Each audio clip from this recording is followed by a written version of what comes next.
So, what if I told you that in my culture, we have three different Santa Clauses? I don't know about you, but when I think of three different Santas, I think more gifts, right? Well, like Christmas, Dia de los Tres Reyes Magos is not what these presents are all about. This holiday is a beautiful holiday that promotes family and togetherness, and the way that we celebrate it in my family has made a lasting impact on my identity. Today, I'm going to take you guys through a backstory of why this holiday is celebrated. I will show you guys the artifact that is attached with this holiday and explain its significance. So, starting with the backstory of the three kings, story in the Bible is that these three kings were led by a star to the city of Bethlehem to deliver gifts to the baby Jesus. So, this holiday is in honor of that story. Uh, Kids, like much like Christmas, they write letters to these three kings, asking what they would like for toys and gifts. And the night of the fifth, the three kings come when the kids are sleeping and leave these gifts for the children. They can leave them either in the child's shoe if the child leaves it out. They can leave it under the Christmas tree, or if there's a scene displayed in the house of the birth of Jesus, the gifts will be left near there as well. So then the morning of the 6th, when the kids wake up, they see the gifts, they open the gifts, and importantly, we cut and share the rosca de reyes bread. So this rosca bread is a big round bread with a big hole in the middle. And the shape, some say it symbolizes the never-ending love for God, and others say it symbolizes the crown that the three wise men who went to go bring gifts to Jesus wore. On the bread itself, it's decorated with these sweets. They have dried candies, figs, cherries, and a Mexican paste known as ate in Mexico. So these sweets that are on the bread they're connected to three different meanings. So one is that they signify the jewels that were on the three kings' crown. The other is the elements, both superficial and material, that one has to face to find God.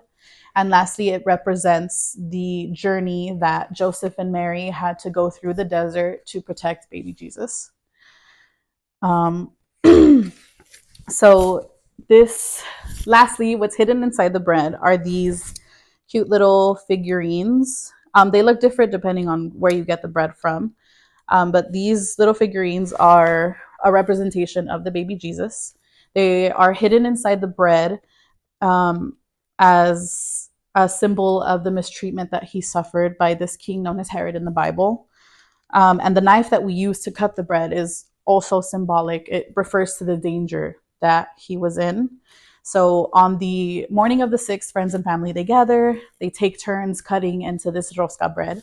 And whoever uncovers one of these babies, they in turn have to throw a party the day of February 2nd, which is known as Dia de Candelaria or Candlemas Day. So these three babies, this year they look different. They have a little ring around the figurine, and they each say a different blessing written in Spanish on them. So this one says salud, which is the blessing of health. This one says dinero, which is the blessing of money. And this one is amor éxito, which is the blessing of love or success with love.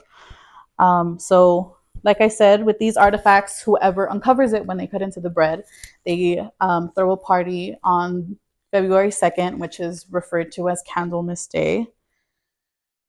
Depending on where you get this from, again, they all look different, but they all have these babies inside them. So the way that my family celebrates this holiday is, we never left our shoes out for gifts to be brought to us. We would always just get together and cut the bread and see who got these babies, trying our luck, getting a little piece so that we wouldn't get the risk of getting the baby for that party.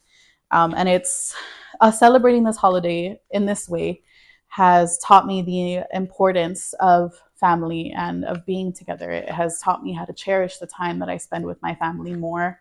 I don't see my siblings a lot because, they live so far away, but this holiday has really brought us all together, and we cut the bread, we share it, we reminisce about old times and make new memories together, all of us. So this holiday has been celebrated for many, many years. It can be traced back as early as 4th century Greece.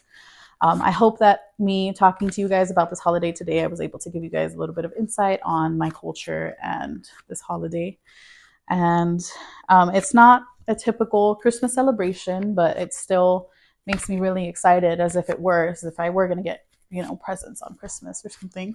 So if you guys are willing to try your luck and you don't mind cooking or paying for the next meal, then you guys are invited to join us in the next one.